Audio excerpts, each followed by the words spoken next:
మహిమగల దేవుడా, నీకు వందనాలు ప్రభువా. సర్వాధికారికి స్తుతులు స్తోత్రాలు చెల్లించుకుంటున్నాం. ఈ సమయంలో ప్రభువా, కొద్ది నిమిషాలు ప్రభువా నీ పక్షాన నేను నిలబడుతుండగా అయ్యా మీరు మాతో మాట్లాడి ప్రభువా వాక్యం అనే వెతుతుండగా అయ్యా మా అందరి జీవితాల్లో ఫలించాలి ప్రభువా. వాక్యం చెప్పడానికి జ్ఞానాన్ని, శక్తిని, ఆలోచన నాకు దయచేయాలి ప్రభువా.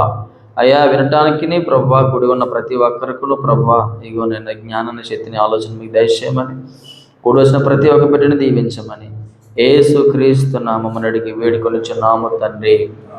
ఆమేన్, ఆమేన్, ఆమేన్. సామెతల గ్రంథంలో ఒక మాట చదువుకుందాం. సామెతల గ్రంథము జ్ఞానైన సొలొమోను గారు ఈ వాక్యం ద్వారా మనతో మాట్లాడుతున్నారు. జ్ఞానైన సొలొమోను ఇటు రీతిగా మనతో మాట్లాడుతున్నాడు. ఒకసారి వాక్యం చదువుకొని మనం ముందుకు వెళ్ళొచ్చు. 15వ సామెతల గ్రంథం 15వ అధ్యాయము 6వ వచనం ఒక్కసారి ఆ మాట చదివితే సరిపోద్ది నాన్న. నీతిమంతుని ఇల్లు చాలు నాన్న. నీతిమంతుని ఇల్లు గొప్ప. సరే కింద కూడా ఒక మాట ఉంటుంది, చదువు. 8వ అధ్యాయము కింద మాట చదువు.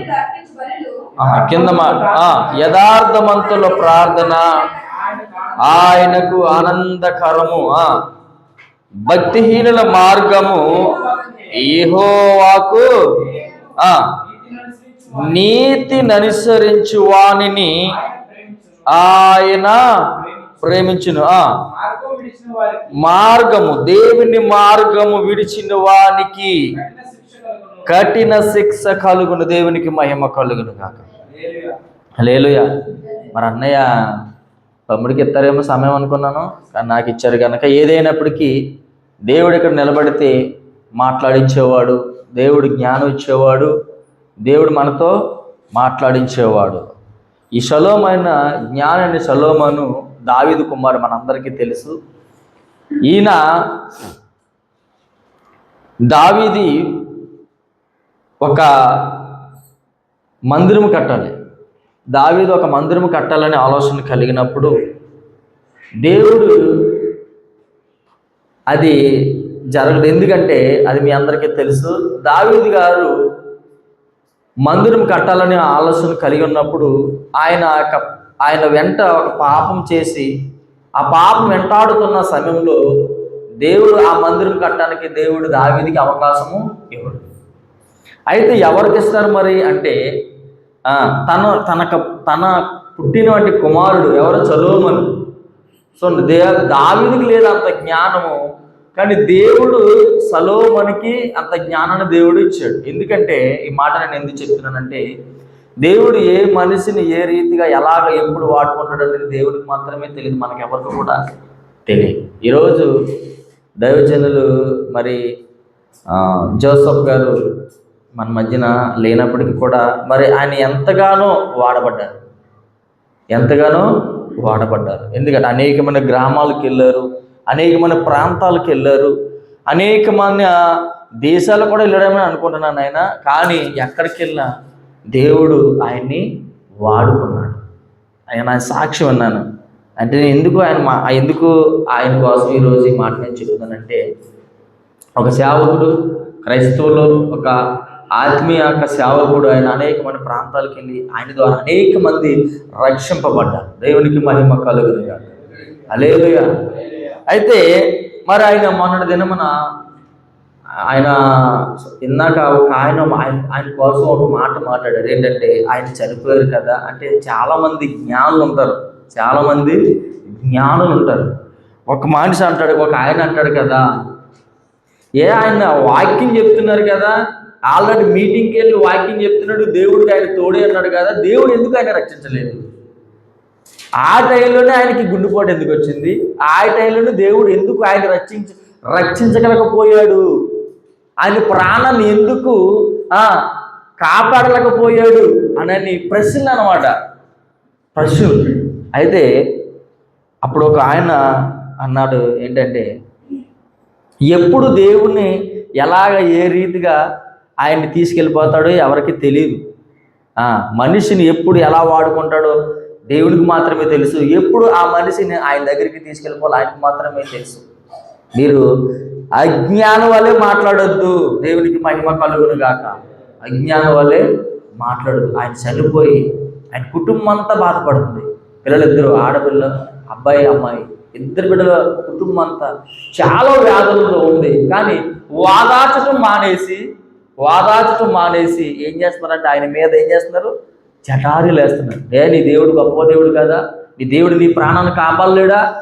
ఆయన మీటింగ్లోనే కదా ఉన్నాడు, మీటింగ్లోనే కదా చనిపోయాడు, ఎందుకు ఆయన ప్రాణాన్ని కాపాడలేకపోయాడు అంటే చెప్పింది ఇందాక, నా భక్తి విషయంలో నేను విశ్వాసం కోల్పోతున్నానేమని బాధపడుతుంది. అంటే నేను ఎందుకు ఈ మాట చెప్తానంటే, విశ్వాసం అనేది చాలా మనలో ఒక నమ్మకమైనది. దేవునికి మహిమ కలుగును కాక. అదేంటంట? ఒక నమ్మకమైనది. అయితే ఆ కుటుంబం అంతటి కూడా ఎలా ఉందంట? శోకంలో ఉంది, బాధలో ఉండి చాలామంది ఏం చేస్తున్నారంట? వాళ్ళ మీద చటారీలు వేస్తున్నారు. వాళ్ళ మీద ఏం చేస్తారంట? చటారీలు వేస్తున్నారు. అయితే ఆయన చెప్తున్నాడు ఆయన కోసం, ఒక నీతిమంతుడు, ఒక యథార్థవంతుడు. ఆయన దాదాపు 4 ఊరుల్లో, అంటే ప్రత్యేకించిన ఆయన కోసమే చెప్తున్నాను అనుకోవద్దు, ఎందుకంటే ఆయన ఒక దైవ సేవకుడు కనుక నేను ఈ మాటలు మీకు చెప్తున్నాను. ఆయన తాడేపల్లిగూడెం అనే ఒక ప్రాంతంలో ఉన్న గ్రామాల్లో ఆయనది షేపురలు, ఆ షేపురలు యొక్క గ్రామం అయింది. ఆ చుట్టుపక్కల ఉన్న గ్రామంలో తండ్రి చనిపోయాడు, తల్లి తనకున్న వారందరూ కూడా విడిచిపెట్టినప్పుడు ఆయన పరిస్థితి ఎలాంటిదో మనందరికీ కూడా తెలుసు. అలాంటి పరిస్థితులు ఆయన అందరూ విడిచిపెట్టారు. ఎందుకు చెప్తానంటే ఈ మాట, అందరూ విడిచిపెట్టారు కానీ దేవుడు విడిచిపెట్టారు. దేవునికి మహిమ కలుగును గాక. హల్లెలూయా. ఆయన ఒకే ఒక మాట మాట్లాడాడు, నాకు 3 సంవత్సరాల ఆహారం లేదు, ఎవరు నాకు ఆహారం పెట్టలేదు. నేను ఎక్కడున్నానంటే ఆ తాడేపల్లిగూడెం అనే గ్రామంలో ఆ పక్కన ఉన్న ప్రాంతాల్లో నేను 3 సంవత్సరాలు ఒకే జత బట్టలు, నాకు 3 సంవత్సరాలు కూడా ఒకే జత బట్టలు. నాకు ఈ ఒక్క జత బట్టలతోనే నేను 3 సంవత్సరాలు అడుక్కుని తిన్నాను. దేవునికి మహిమ కలుగును గాక. అందరూ విడిచిపెట్టారు కానీ దేవుడు నన్ను విడిచిపెట్టలేదు. దేవునికి మహిమ కలుగును గాక. ఎందుకు దేవుడు నన్ను విడిచిపెట్టలేదంటే నేను ఒక విశ్వాసంతో ఉన్నాను. దేవునికి మహిమ కలుగును గాక. ఏమని కలిగి అంటే విశ్వాసం కలిగి ఉన్నాడు. ఇదిగో తన దేవుడు పట్టుకున్నాడు, ఆయన దేవుడు పట్టుకున్నాడు. ఆయన సాక్ష్యం చెప్తుంటే కన్నీళ్ళు వచ్చినాయి నాకు. ఆయన చాపుతుంది ఎందుకంటే తల్లి తండ్రి లేని యొక్క పరిస్థితి ఏంటంటే నాకు కూడా తెలుసు. అయితే దేవుడు ఏ రీతిగా ఎప్పుడు ఎవరిని పట్టుకుంటాడు అనేది ఎవరికి కూడా తెలియదు. పట్టుకుంటాడు అంతే. మాట్లాడే శక్తి ఆయనకి ఉంది, మాట్లాడించే శక్తి ఆయనకి ఉంది. హల్లెలూయా. మాట్లాడించే శక్తి ఆయనకి ఉంది కనుక దేవుడు ఆయన్ని విడిచిపెట్టలేదు. అందుకనే ఇక్కడ దావీదు, ఈ వాక్యం మీకు ఎందుకు చెప్పానంటే దావీదు ఎన్నో అనుకున్నాడు. దావీదు పాపం చేశాడు, పాపం దగ్గర దేవుడి దగ్గర ఒప్పుకున్నాడు, ఒక మందిరం కట్టాలనుకున్నాడు. కానీ ఆయన వల్ల అది కాలేకపోయింది. ఎన్నో ప్రయత్నాలు చేశాడు, ఒకసారి వాక్యం చూద్దాం. ఎన్నో ప్రయత్నాలు చేశారు కానీ ఆ ప్రయత్నాలన్నీ కూడా ఏమైపోయినాయంట? వ్యర్థమైపోయినాయి. ఎన్నో ప్రయత్నాలు చేశారు కానీ ఆ ప్రయత్నాలన్నీ కూడా వ్యర్థమైపోయినాయి. ఎందుకంటే నేను ఈరోజు ఈ సొలొమోను గారి ద్వారా దేవుడు మాట్లాడుతున్న మాట ఏంటంటే, ఇదిగో నీతిమంతుల ఇల్లు ఎలాంటిదంట? గొప్ప ధనానిది, విస్తారమైన ధనము. విస్తారమైన ధనము ఎవరికి? సొలొమోను. దేవుడు ఆశీర్వదించాడంటే, ఒక్కొక్క ఆశీర్వాదం దేవుడు ఇచ్చాడంటే అది మళ్ళీ వెనక తీసుకుంటాం అనేది ఎవరి తరము కాదు. ఎవరికి తరము కాదు. దేవుడు రాత్రికాల సంబంధించి కూడా దేవుడు మనల్ని ఎంతగానో ఇక్కడ బలపరిచి, దేవుడు ఎంతగానో మనల్ని సమకూర్చి దేవుడు ఇక్కడ మనల్ని నిలబెట్టాడు. దాన్ని బట్టి దేవుడికి మహిమ కలుగును గాక. హల్లెలూయా. అంటే చూడండి, ఒక మాట ఉంటుంది, ఏర్పరచబడేవారు ఎంతో మంది ఉంటారంట. దేవుడికి ఏంటంట వాక్యం అది? ఒకసారి చెప్పండి. పిలవబడేవారు ఎంతో మంది ఉంటారు. ఈరోజు ఎంతో మంది ఉండాలి ఇక్కడ. ఇక్కడ ఉండాలి. కానీ ఏర్పరచబడుకున్న వారు ఎంతమంది ఉన్నాం? కొద్దిమంది ఉన్నాం. ఈ కొద్దిమంది ఉన్నప్పటికి కూడా మనం భయపడవలసిన పని లేదు, బాధపడవలసిన పని లేదు. ఎందుకని ఆయన అన్నాడు, ఇదిగో నలుగురు ముగ్గురు కూడా ఎక్కడైతే నన్ను స్మరిస్తారో, ఎక్కడైతే నన్ను గణపరుస్తారో వారి మధ్యన నేను ఉంటాను. నువ్వు ఒంటరిగా ఉన్నావని బాధపడొద్దు, నీకు ఎవరు లేరని బాధపడొద్దు. అయ్యో నాకు ఇన్ని బాధలు వచ్చినాయి, నాకు ఇన్ని నిందలు వచ్చినాయి, నేను విశ్వాసాన్ని కోల్పోతున్నానేమో అని ఎవ్వరూ కూడా బాధపడవలసిన పని లేదు. ఎందుకంటే దేవుని వాక్యం చెప్తున్నాను, అందరికీ తెలిసిన విషయాలు నేను చెప్తున్నాను. ఇదిగో మీరు మీ భారాన్ని నా మీద వేస్తే మోసేవాడిని నేనే అంటున్నాడు. దేవునికి మహిమ కలుగును గాక. హల్లెలూయా. మనుషులు ఉంటారు. మనుషులు ఎంతవరకు ఉంటారంటే మనకున్న ధనాన్ని బట్టో, లేదా మనకున్న పలుకుబడిని బట్టో, లేదా మనకున్న ఆస్తిని బట్టో మనల్ని ప్రేమించవచ్చు. అవునా? మనల్ని ప్రేమించవచ్చు. కానీ దేవుడికి అవన్నీ అవసరం లేదు. కానీ నువ్వు దేవుడి మీద ఆధారపడి ఉంటే, నువ్వు దేవుడి మీద విశ్వాసం కలిగి ఉంటే, నువ్వు ఎన్ని పరిస్థితులు ఎదురొచ్చినా, ఎన్ని భయంకరమైన ఇబ్బందులు ఎదురొచ్చినా, ఎన్ని ఆటంకాలు అయినప్పటికీ కూడా దేవుడు నిన్ను సజీవుడిగా ఉంచే దేవుడు. దేవునికి మహిమ కలుగును గాక. హల్లెలూయా. ఇక్కడ ఏంటంట, ఒకరి వల్ల కాంది దేవుడు ఇంకొకరితో చేర్చగల శక్తి ఆయనకు. దేవునికి మహిమ కలుగును గాక. దావీదు మహారాజు ఎన్నో ప్రయత్నాలు చేశాడు. ఆయన ఒక రాజు ఏమైనా చేయగల శక్తి ఆయనకు ఉంది. ఒక రాజు, ఆయన ఇశ్రాయేల్ దేశాన్ని పరిపాలిస్తున్నా అంటే రాజు దావీదు అంటే మీ అందరికీ తెలుసు. కానీ ఆయన వల్ల అవలేదు. దేవుడు చెప్పేస్తున్నాడు, నీ వల్ల అవదు, నువ్వు చేయలేవు, నువ్వు మందిరాన్ని కట్టలేవు. ఆయనే చెప్తున్నాడు. సరే వాక్యం చూద్దాం ఒక్కసారి. వాక్యం మర్చిపోయి నేను ఒక్కసారి చూస్తాను. ద్వితీయోపదేశకాండంలో ఉంటుంది అనుకుంటా, దినవృత్తుల గ్రంథంలో ఉంటుంది. 2వ దినవృత్తుల గ్రంథము ఒకసారి చేద్దాం.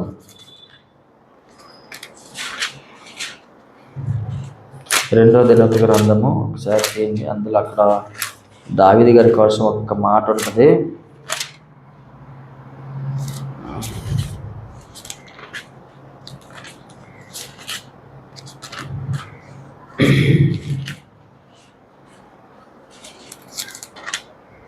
మొదటి దినవృత్తుల గ్రంథం చూడండి ఒకసారి. మొదటి దినవృత్తుల గ్రంథము ఇక్కడ యోనాతానుతో మాట్లాడుతుంటాడు. యోనాతానుకు ప్రత్యక్షమయ్యి దేవుడు దావీదు కోసం మాట్లాడుతుంటాడు. ఒకసారి 17వ అధ్యాయం, మొదటి దినవృత్తుల గ్రంథము 17వ అధ్యాయం మొదటి నుంచి మనం చదువుకుందాం. దావీదు తన ఇంట నుండి ప్రవక్త అయిన నాతానును పిలిపించి, నేను దేవదారు మానులతో కట్టబడిన నగరంలో నివాసము చేయుచున్నాను. యెహోవా నిబంధన మందసము తెరచాటునున్నది గనక చెప్పగా, దేవుడు నీకు తోడై ఉన్నాడు.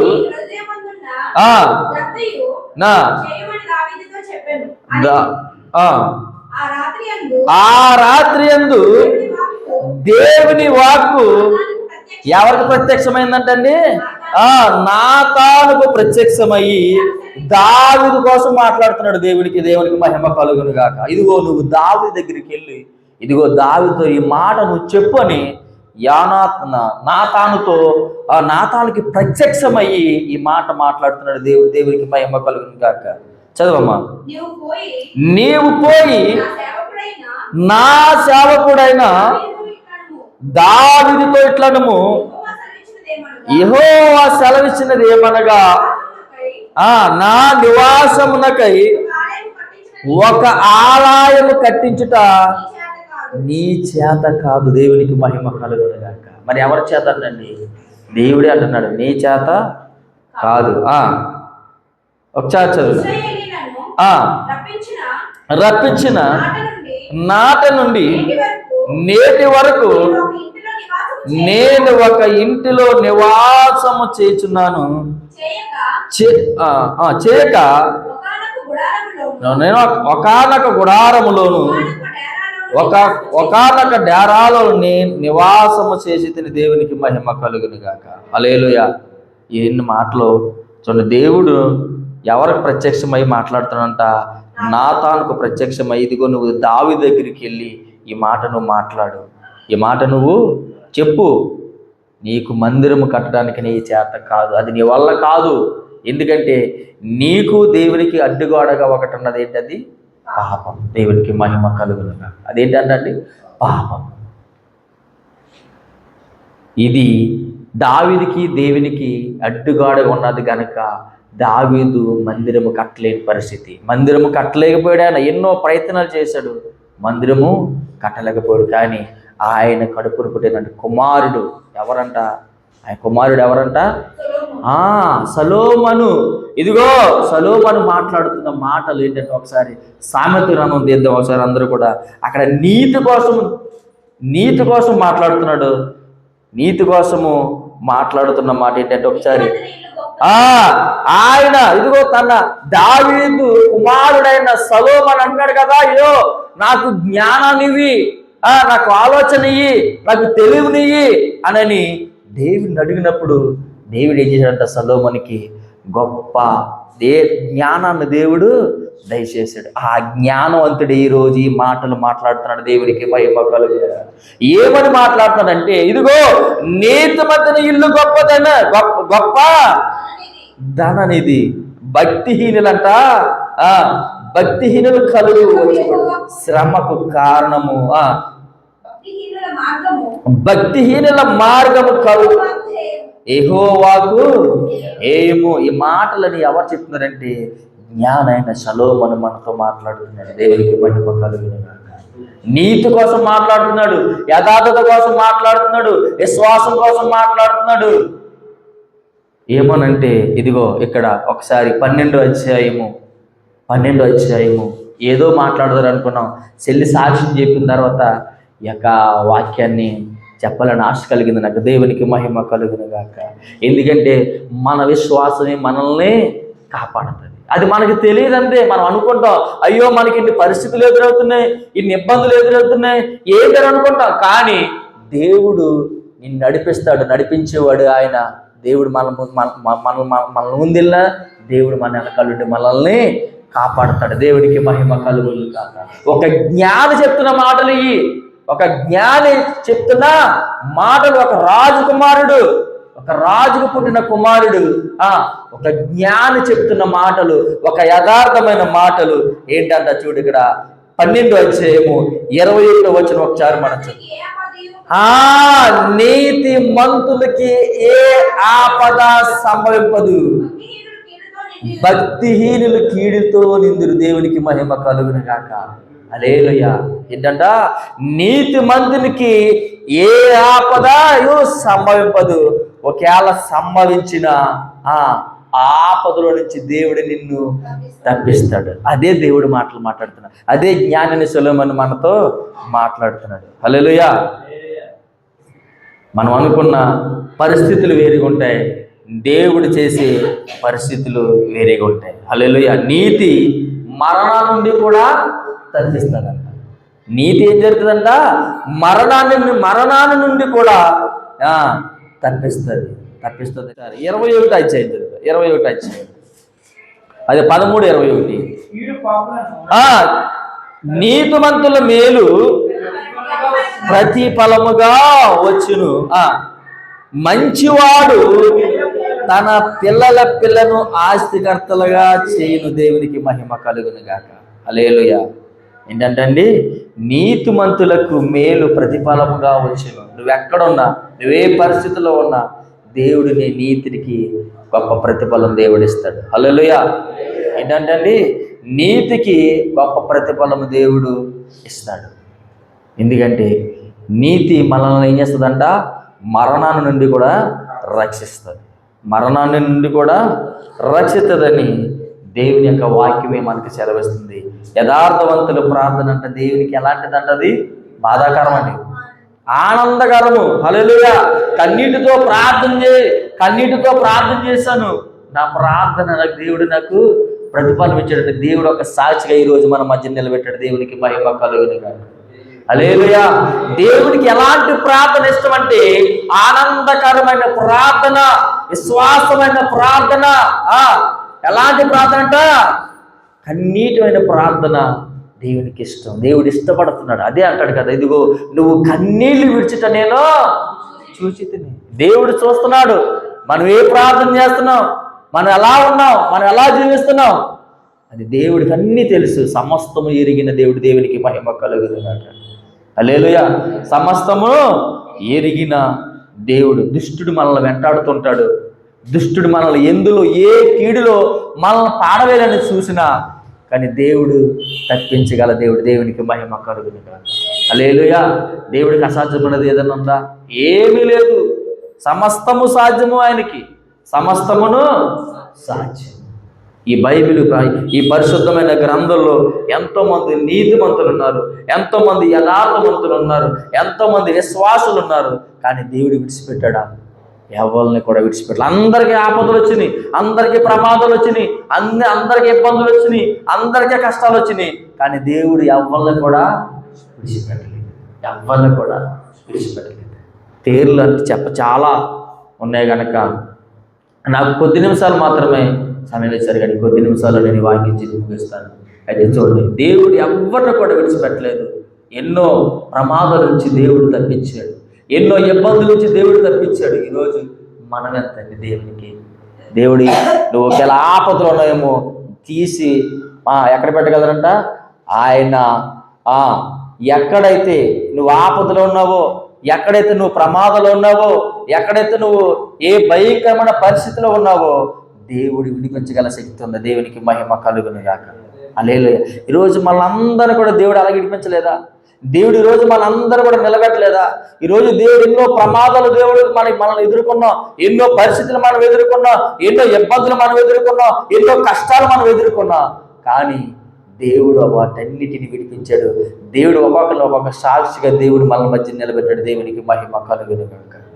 హల్లెలూయా. కానీ మనకు వచ్చిన శ్రమను బట్టి, మనకు వచ్చిన ఇబ్బందిని బట్టి మనం అనుకుంటాం, కుమిలిపోతూ ఉంటాం, కృంగిపోతూ ఉంటాం, భయపడుతూ ఉంటాం, ఆందోళన పడుతూ ఉంటాం, అవిశ్వాసంతో ఉంటాం, నమ్మకాన్ని కోల్పోతాం, ప్రార్థన చేయలేం. కానీ అవన్నీ అపవాదగడి తంత్రాలు. దేవునికి మహిమ కలుగునుగాక. ఎందుకంటే నువ్వు దేవుడి మీద డిపెండ్ అయ్యి, దేవుడి మీద నువ్వు ఆధారపడినప్పుడు, దేవుడి మీద నువ్వు నమ్మకం ఇచ్చినప్పుడు, దేవుడి మీద విశ్వాసం ఇచ్చినప్పుడు నువ్వు ఆయనకి కష్టమైందంటే ఏది కూడా లేదు. ఆయన కష్టమైందంటే ఏదైనా ఉందా? నేను దేవుడు ఈ పని చేయలేడు అనేది ఏమైనా ఉందా? ఏమీ లేదు. ఆయనకి సమస్తము సాధ్యమే. కానీ మనం ఎవరితో చెప్పుకోవాలంటే దేవునితో చెప్పుకోవాలంట. దేవునికి మహిమ కలుగునుగాక. హల్లెలూయా. దేవునితో చెప్పుకోవాలి. ఇక్కడ నీతిమంతుడైన జ్ఞానైన సొలొమోను చెప్తున్న మాటలు ఏంటంటే,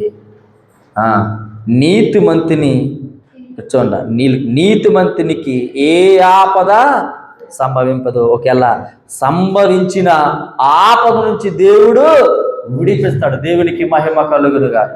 హల్లెలూయా. మనకు ఒకటి కావాలి, దేవుణ్ణి అడుగుతున్నాం, అది పొందుకునేంత వరకు ఎదురు చూడాలి, నిరీక్షణ పడకూడదు.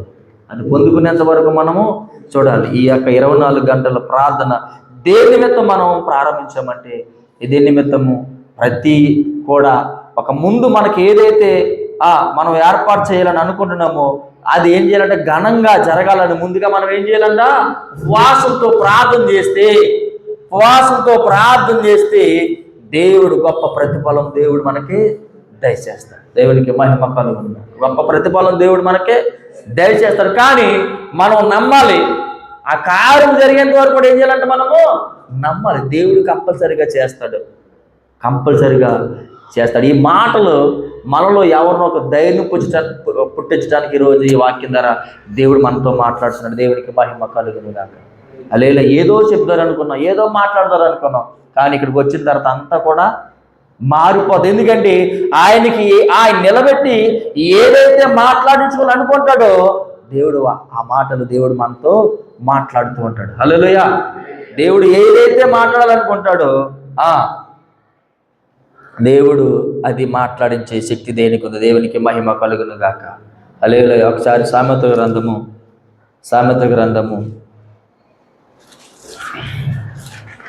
అదే సామెతల గ్రంథము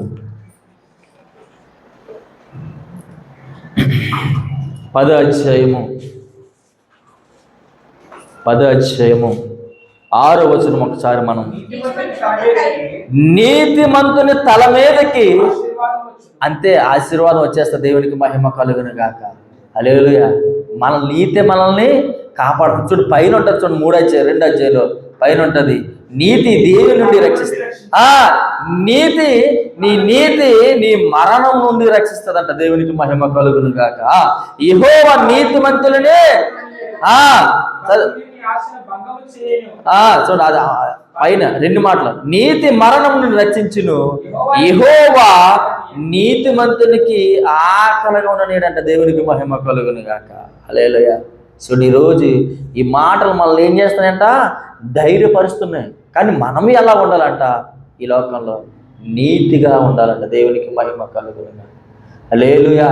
ఈరోజు సొలొమోను నీతిగా ఉన్నాడు కనుకనే దేవుడు ఏం చేశాడంట, దావీదు వల్ల జరగలేని కార్యము తన కుమారుడైన సొలొమోను ద్వారా దేవుడు ఆ మందిరాన్ని కట్టించుకున్నాడు. అంటే నేను మామూలుగానే చెప్పని మాట, తర్వాత ఈ యొక్క వాక్యాలు చెప్తారని ముందు నేను సొలొమోను కోసము, అంటే సొలొమోనే ఈరోజు ఈ వాక్యాల ద్వారా మనతో మాట్లాడుతున్నాడు. హల్లెలూయా.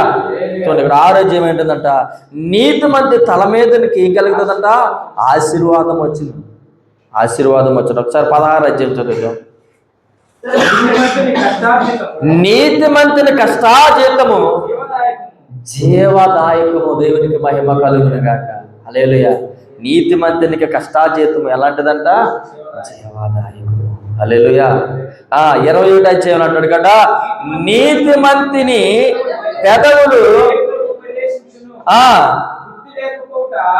నిజం, నీతిమంతు పెదవులు అనేకలు ఉపదించిన. మన కోసం ఎంతో మంది ఎన్నో చెప్పుకుంటారు, కానీ అన్ని కూడా మనము పట్టించుకోకూడదు. ఎందుకంటే నీతి మనల్ని ఏం చేస్తుంది, కాపాడుతుంది అంతే. ఎంతో మంది మన మీద నిందలు వేయచ్చు, ఎంతో మంది మన మీద అవమానం అపవాదాలు వేయచ్చు, కానీ అవన్నీ కూడా ఏం చేయాలంట, విదిలేయాలి. మనం పట్టించుకోకూడదు. దేవుడు మన నీతి మనల్ని కాపాడుతుంది. దేవునికి మహిమ కలుగును. హల్లెలూయా. ఈరోజు దేవుడి పట్ల మనము నీతిగా ఉండాలంట. దేవునికి మహిమ కలుగును గాక. హల్లెలూయా. ఒకసారి ఆ వాక్యాలన్నీ చదువుకుంటే, ఈ వాక్యం అంతా, ఈ జ్ఞానాన్ని, ఈ సామెత గ్రంథమంతా మనం చదువుకుంటే అక్కడ నీతి కోసం ఎక్కువగా సొలొమోను మాట్లాడుతూ ఉంటాడు. నీతి కోసం ఎక్కువగా సొలొమోను మాట్లాడుతూ ఉంటాడు. నీతి కోసం ఎక్కువగా మాట్లాడుతూ ఉంటాడు. చూడండి అక్కడ 24వ అధ్యాయము కాదు నాన్న 20, నీతిమంతుల ఆశించినది వారికి దొరికినంతే దేవుడు ఎత్తడిది మనం నమ్మాలంతే. నీతిమంతులు ఆశించిన దాన్ని దేవుడు ఇస్తాడు, వారికి దొరుకుతుంది.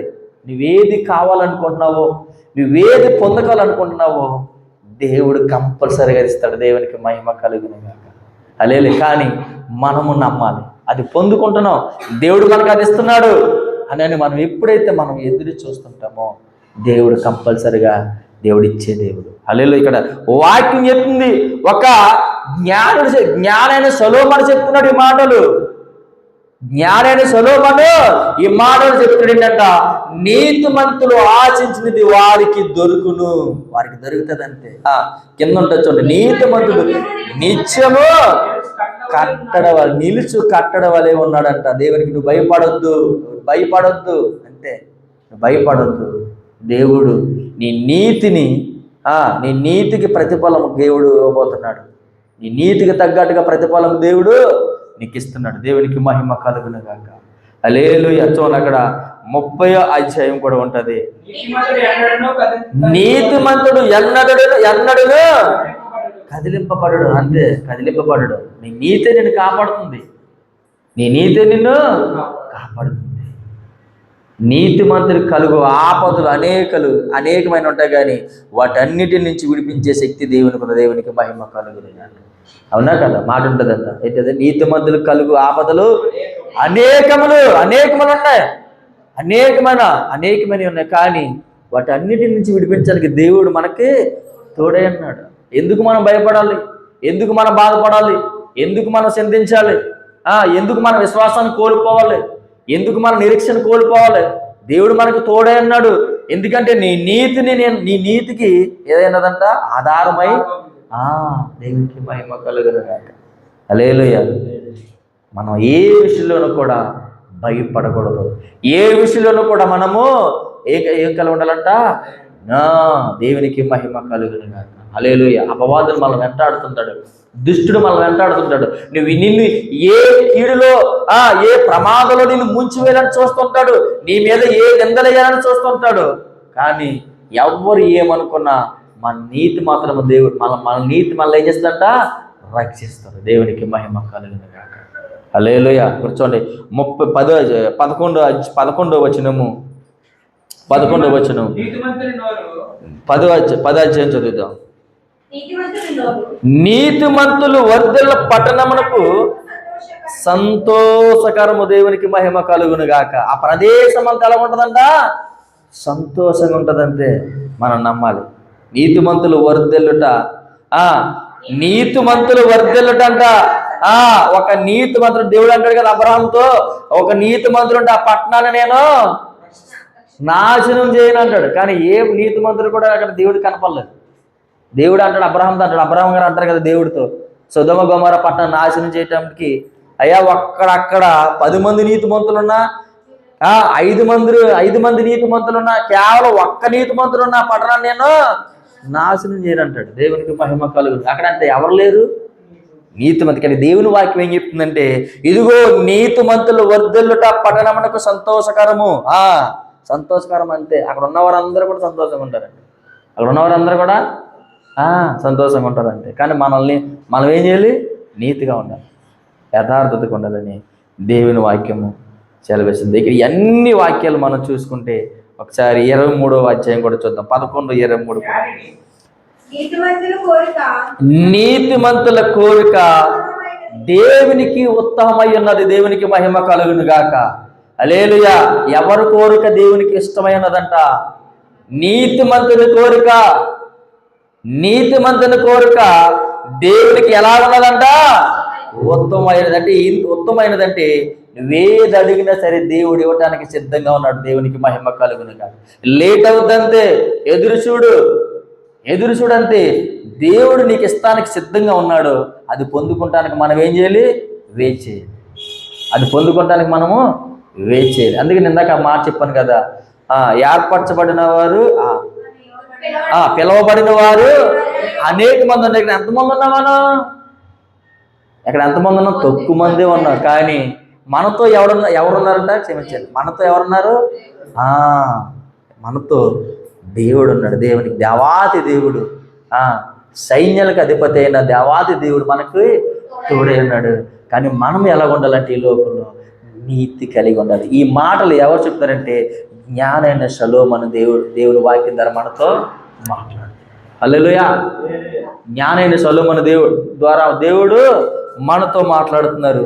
ఇదిగో నీ కోరిక దేవునికి ఇష్టమైనది, అంటే నీకు దేవునికి ఇష్టమై ఉన్నది కనుక దేవుడు నీకు ఇవ్వటానికి సిద్ధంగా ఉన్నాడు. ఆ ప్రతిఫలం పొందుకుంటానికి మనం ఎలా ఉండాలి? వెయిట్ చేయి ఉండాలి. దేవునికి మహిమ కలుగును గాక. మనం అనుకుంటాం, మనం దేవుడిని అడిగినప్పుడు ఎందుకు దేవుడు నా పట్ల ఏమో చేయట్లేదు, ఎందుకు దేవుడు నా పట్ల ఎలా చేస్తున్నాడు, ఎందుకు నేను అడిగింది దేవుడికి ఎందుకు, దేవుడు నాకు ఎందుకు దయచేయట్లేదు, దేవుడు నాకు ఎందుకు ఇవ్వట్లేదని మనం అనుకుంటాం. కానీ అనుకున్న దానికన్నా దేవుడు రెట్టింపు దేవుడు నీకు ఇస్తాడు. కానీ మనం ఏం చేయాలి? ఎదురు చూడాలని ఇక్కడ దేవుని వాక్యము సెలవిస్తుంది. అలాగే ఇంకొక మాట మనం చదువుకుందాం. 31వ అధ్యాయం చదువుతాం. అంతే, నీతిమంతులు ప్రతిఫలము పొందుతారు. అది దేవుని వాక్యం చెప్తుంది. ఇక్కడ పైన చూడు ఏమంటుందంట, 23వ అధ్యాయంలో ఏం మాట్లాడుతున్నాడు? నీతిమంతుల కోరిక దేవునికి ఉత్తమైనది. చూడండి అక్కడ 28వ అధ్యాయం చూడండి ఒకసారి. ధనమును నమ్ముకున్న వాడు ఏమవుతాడంట? పాడైపోవును. నీతిమంతులు దేవుని యందు నీతిమంతులు కలిగి చిగురాకుల వలె వృద్ధినందుదంటే దేవునికి మహిమ కలుగును గాక. దేవుడు నిన్ను ఆశీర్వాదిస్తున్నాడు. దేవుడు నేను ఇంకా ఆశీర్వాదిస్తున్నాడు. దేవుడు నిన్ను ఎలాగంట? సిగురాకుల వలె వృద్ధినందుతున్నావు. దేవుడు మనందరిని ఆశీర్వదించలేదా? దేవుడు మనందరినీ కూడా ఆశీర్వదించాడు. దేవుడు దేవుడు మనందరినీ కూడా ఈరోజు ఉన్నత స్థాయిలో మనల్ని ఉంచాడు. అంతే, దేవుడు మనందరినీ కూడా ఎలా ఉంచాడంట? ఉన్నత స్థాయిలో ఉంచాడు. ఉంచలేదా మనందరిని దేవుడు? ఉంచలేదా? చాలా దరిద్రమైన పరిస్థితిలో ఉన్నప్పుడు మనం, చాలా హీనమైతే మన పరిస్థితిలో ఉన్నాం, కానీ దేవుడు ఈరోజు విడిచిపెట్టాడా? విడిచిపెట్టలేదు. ఎందుకంటే దినదినము ఎలా ఉన్నామంట? సిగురాకు వల్ల ఏం చేస్తున్నాడు దేవుడు? మనల్ని ఆశీర్వదిస్తున్నాడు. అందుకని ఇక్కడ అంటాడు కదా, నీతిమంతుల కోరిక ఉత్తమైనది గనక నీతిమంతులు ఎలా ఉంటారంట? సిగురాకుల వల్లే వృద్ధి నందుదురు. నీ కోరిక దేవుడికి ఇష్టమైనది కనుక ఇదిగో ఆయన ఎలా ఆశీర్వదిస్తాడంట? సిగురాకుల వల్లే దేవుడు నిన్ను అంతకంతకు దేవుడు నిన్ను ఆశీర్వదిస్తాడు. ఒక విత్తనం మనం వేస్తున్నామండి, ఒక విత్తనం వేస్తుంటే వెంటనే చెట్టు అయిపోద్ది. అది వెంటనే చెట్టు అయిపోద్ది. ఎలాగంటే అది మొలక రావాలి, మొక్క అవ్వాలి, ఎదగాలి, మళ్ళీ దానికి కొమ్మలు ఆకులు చాలా ఇదిగా ఉంటాయి. దేవుడి ఆశీర్వాదం ఎంత గొప్పగా ఉంటుందంటే అది మన కళ్ళార మన అందరిలో మనం చూస్తున్నాం. మనకి ఏది కావాలో దేవుడి దగ్గర పొందుకున్నాం మనం. దేవయా ఇదిగో ఇది నాకు కావాలి, ఇది నాకు ఇయ్యి అని మనం అడుగునప్పుడు దేవుడు గొప్పగా మనందరికీ దయచేశాడు. దేవునికి మహిమ కలుగును గాక. హల్లెలూయా. నేను సన్నీ కిషోర్ కోసం ఎప్పుడూ ప్రార్థన చేస్తాను. అంటే అందరి కోసం ప్రార్థన చేస్తాను, కానీ ప్రత్యేకంగా వాళ్ళిద్దరి కోసం ప్రార్థన చేస్తాను. ఎందుకంటే మా ఇంటికి పెయింటింగ్ వేసి వచ్చారనమాట. అంతకుముందే నాకు పెయింటింగ్ వెళ్తున్నారని నేను బాధపడుతుంటాను ఆమె చూసి. ఎందుకంటే చదువుకున్నారు, కానీ బాధపడొద్దు మనం. ఎందుకంటే ఎదురు చూడాలంటే దేవునికి మహిమ కలుగును గాక.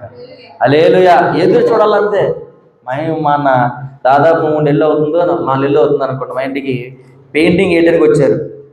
అయితే పెయింటింగ్ వేయడానికి వచ్చినప్పుడు నేను చూశాను, అంటే వాళ్ళు మామూలుగా పెయింటింగ్ ఇక్కడ చూశాను అంతే. ఎలాగ వేస్తాను నేను ఎక్కడ చూడలేదు, వాళ్ళు పెయింటింగ్ వేస్తాం. తర్వాత మా ఇంటికాడ చూశాను అనమాట, తోడ మీద దిగుతున్నారు అనమాట. తోడ మీద దిగుతున్నారు వాళ్ళిద్దరు. ఆయనేమో నాన్నగారేమో పట్టుకుంటే తోడ మీద దిగుతున్నారు. నాకు చాలా భయం వేసింది. అయ్యో అనుకున్నా, చన్నీనన్నానా ఎవరే పడిపోతారా బాబు, నువ్వు అంత పైనుంచి ఏంటి నువ్వు అని నాకు భయం వేసింది అనమాట. నిజంగా మాట ఎలా చెప్తాను, కానీ ఆ రోజు నాకు చాలా భయం వేసింది, బాధపడ్డాను. దేవుడు వాళ్ళిద్దరికీ దేవుడు గొప్ప ఉద్యోగాలు దయచేయను గాక. దేవునికి మహిమ కలుగును గాక. నేను అప్పటి నుంచి కూడా దేవుడిని ఎంతగానో అడుగుతున్నాయ్యా, వాళ్ళు నీ పరిచర్య చేస్తున్నారు, మాకంటే ఒక ఆధారం అంటూ ఉంది, కానీ వాళ్ళకి ఇది కరెక్ట్ కాదయ్యా, ఏదోటి వాళ్ళకి దయచేయమని ఎప్పుడు వాళ్ళ కోసం ప్రార్థన చేస్తాను. ఎందుకంటే నేను చాలా బాధపడ్డాను ఆ రోజు వాళ్ళని ఇద్దరిని చూసి చాలా బాధపడ్డాను. వాళ్ళ కష్టం, ఎందుకంటే వాళ్ళు ఎప్పుడు కొంచెం దేవుడు నాకు ఇస్తాడు అనే విశ్వాసం వాళ్ళు ఉన్నారంటే దేవుడు కంపల్సరీగా ఇస్తాడు. దేవునికి మహిమ కలుగును గాక. దేవుడు వాళ్ళ ఒక సాక్షిగా నిలబెట్టకపోతాడు అంతే. దేవునికి మహిమ కలుగును గాక. హల్లెలూయా. నమ్మాలి, మనం విశ్వాసించాలి, నీతి కలిగి ఉండాలి. మన నీతి మనల్ని కాపాడుతుంది. చూడండి ఇక్కడ ఏమంటంట, నీతిమంతుల కోరిక ఏమైనదంట? ఉత్తమైనది గనుక నీతిమంతులు ఎలా ఉన్నారంట? సిగురాకుల వల్లే వృద్ధి ఉందంట, ఆశీర్వదిస్తున్నాడు. కింద కూడా 31 కీర్తన 31 నీతిమంతులు భూమి మీద ప్రతిఫలం పొందుతారంట. దేవునికి మహిమ కలుగును గాక. ఏం పొందుతారంట? ఎందుకు పొందుతారంటే నీతిమంతుల కోరిక దేవునికి ఏమై ఉన్నదంట? ఇష్టమై ఉన్నది, ఉత్తమై ఉన్నది కనుక దేవుడు ఈ లోకంలో నీకు ప్రతిఫలం ఇస్తాడు. మనం ఏం చేయాలంట? వేచి ఎదురు చూడాలంటే.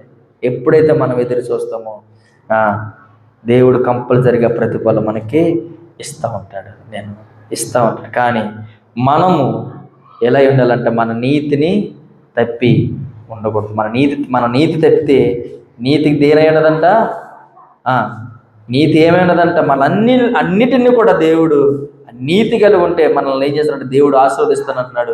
సిగురాకుల వల్లే నిన్ను ఆశీర్వదిస్తాను, ఈ భూమి మీద గొప్ప ప్రతిఫలం దేవుడు నీకు ఇస్తానని దేవుడు మనతో మాట్లాడుతున్నాడు. దేవునికి మహిమ కలుగును గాక. ఒకసారి 3వ అధ్యాయం కూడా అదే వచనం కూడా చూద్దాం. 3వ అధ్యాయము కాదమ్మా 12:3 ఒకసారి కింద ఉంటుంది చూడండి.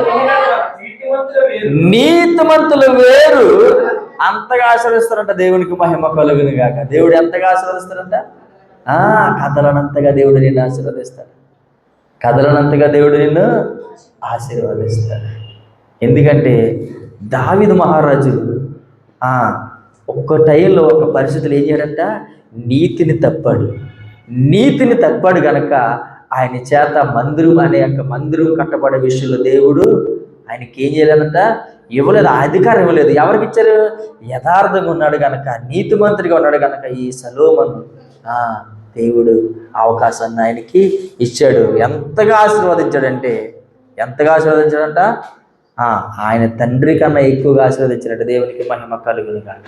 ఆయనే ఈ మాటలు చెప్తున్నాడు, ఆయనే ఈ మాటలు చెప్తున్నాడు. చూడండి అక్కడ 7వ అధ్యాయం కూడా మనం చదువుదాం. 7వ అధ్యాయం. నీతిమంతుల ఇల్లు నిలిచును. నీతిమంతుల ఇల్లు నిలిచిపోద్దంతే. ఎన్ని పరిస్థితులు వచ్చినా, ఎన్ని ప్రమాదాలు వచ్చినా, ఎన్ని ఇబ్బందులు వచ్చినా, ఎన్ని తుఫాన్లు వచ్చినా, ఎన్ని వచ్చినా నీతిమంతుల ఇల్లు నిలిచిపోద్దంతే. మొన్న మాట చెప్పాను మీకు, అమెరికాలో లాస్ ఏంజల్స్లో జరిగిన సంఘటన కోసం మీకు చెప్పాను. అక్కడ ఒక ఇల్లు మాత్రమే నిలిచి ఉంది. మొత్తం అంతా ఏమైపోయిందంట, ఆ ప్రమాదం వచ్చి మొత్తం అంతా కాలిపోయింది. మొత్తం అంతా ఆ ప్రదేశం అంతా, ఆ లాస్ ఏంజల్స్ అంత ప్రదేశం అంతా కాలిపోయింది. కానీ అక్కడ ఒక ఇల్లు మాత్రమే ఉందంట. అక్కడ ఎవరన్నారంట, ఒక నీతిమంతుడు, యథార్థవంతుడు ఉన్నాడు గనక ఆ ఇల్లు ఏమైందంట, ఆ ఇల్లు ఏమై ఉన్నదంట, నిలిచి ఉన్నదంటే. దేవునికి మహిమ కలుగును గాక. ఆయన నిలిచి ఉండడం దేవునికి ఇష్టం గనక, ఆయన నీతిమంతుడు గనక, ఆయన నిలిచి ఉండటం దేవునికి ఇష్టం గనక అక్కడ ఆయన గృహాన్ని ఏం చేశాడు, ఏమి దానికి ఆ గృహానికి ఏమి కాలేదంట. అక్కడున్న ప్రదేశం అంతా కాలిపోయింది. అక్కడ ఉన్నవారు అందరు, మనకందరికీ తెలిసే, అందరికి కాలిపోయారు. కానీ అక్కడున్న ఆ గృహం మాత్రము కాలిపోలేదు. అది ఎవరిదైనదంటే అది దేవునికి ఇష్టమైన వ్యక్తిది గనక. హల్లెలూయా. అది దేవునికి ఇష్టమైన వ్యక్తిది గనక ఏదంటే నిలిచినదంతే, నిలిచింది. అక్కడ ఎక్కడ కూడా ఏమంటాడంటే నీతిమంతుల ఇల్లు నిలిచును. ఎన్ని పరిస్థితులు వచ్చినా అది కోల్చబడద్దు. దేవునికి మహిమ. అది కోల్చబడటానికి ఏమైనదంటే అది నీతి కలిగి ఉన్నది, పునాదులు నీతి కలిగి ఉన్నది, పరిస్థితులు నీతి కలిగి ఉన్నది కనుక ఆ ఇల్లు కోల్చబడదంతే. ఆ ఇల్లు కోల్చబడదు. ఎన్ని ప్రమాదాలు వచ్చినా సరే ఆ ఇల్లు నిలిచే ఉంటుందంట. దేవునికి మహిమ కలుగును గాక. హల్లెలూయా. ఒకసారి 13వ అధ్యాయం చదువుదాం. నీతిమంతులు నన్ను పయనించదు. నీతిమంతులు వేరు సిగురించునంచే. నీతిమంతుల ఇల్లు, నీతిమంతులు వేరు సిగురు. అంతకంతకు కూడా చిగురుతూనే ఉంటుందంట. అది తగ్గిపోదంటే చిగురుతున్న నీతిమంతుడు ఆపదలు తప్పించుకున్న. ఎన్ని ఆపదలు వచ్చినా, ఎన్ని ప్రమాదాలు వచ్చినా అవన్నీ కూడా నిన్నేం చేయలేవు. నీ నీతి కలిగి ఉన్నా గనక ఈ అన్నిటి నుంచి దేవుడు విడిపించడానికి ఆయన ఇష్టపడుతున్నాడు. దేవునికి మహిమ కలుగును గాక. హల్లెలూయా. కానీ ఈ వాక్యాన్ని బట్టి మనం నేర్చుకోవాల్సింది ఏంటంటే ఈ లోకంలో ఏం కలిగి ఉండాలంటే మనము నీతి కలిగి ఉండాలి, నమ్మకం కలిగి ఉండాలి, విశ్వాసం కలిగి ఉండాలి అని దేవుని వాక్యం చెలిగిస్తుంది. ఇవన్నీ కూడా జ్ఞానైన సొలొమోను దేవుడు మనతో మాట్లాడుతున్నాడు. దేవునికి మహిమ కలుగును గాక. హల్లెలూయా. రాత్రి నుంచి ఏదో చెప్పేద్దాం, ఏదో రాసేసుకుంటున్నాం, కానీ అంత తారుమారైపోతే దగ్గరికి వచ్చిన తర్వాత దేవుడు ఇక్కడ నిలబెట్టి ఏం మాట్లాడమంటే అదే మనము మాట్లాడాలి. ఈ వాక్యం ఎవరి పరిస్థితులు మార్చబడుతుందో, ఎవరికైతే ధైర్యం అయిపోతుందో ఆయనకి తెలిసి కనుక దేవుడు ఇక్కడ మనల్ని నిలబెట్టి మాట్లాడించే శక్తి ఆయనకు. దేవునికి మహిమ కలుగును గాక. ఈ పరిశుద్ధమైన గ్రంథంలో ఎంతోమంది నీతిమంతులు ఉన్నారు. ఎన్నో ఆపదలు వచ్చినాయి, ఎన్నో శ్రమలు వచ్చినాయి, ఎన్నో ఇబ్బందులు వచ్చినాయి, కానీ దేవుడు విడిచిపెట్టలేదు. దేవుడు విడిచిపెట్టలేదు అంతే అండి. ఏమంటున్నాడంటే ఇదిగో నీ కోరిక నాకు ఇష్టమై ఉన్నది కనుక, నీ కోరిక నాకు ఇష్టమై ఉన్నది కనుక నిన్ను నేను విడిచిపెట్టను, నిన్ను ఆశీర్వదిస్తాను. ఎన్ని ప్రమాదాలు వచ్చినా నీ ఇల్లుని నేను కూర్చువేను, నీ ఇల్లు నిలిచే ఉంటుంది. దీన్ని బట్టి మనం ఏం అర్థం చేసుకోవాలంటే మనం ఏం కలిగి ఉండాలంటే ఈ లోకంలో నీతి కలిగి ఉండాలి, నమ్మకముగా మనం జీవించాలని దేవుని వాక్యం సెలవిస్తుంది. కొద్ది మాటలు దేవుడు దీవించి ఆశీర్వదించేది గాక.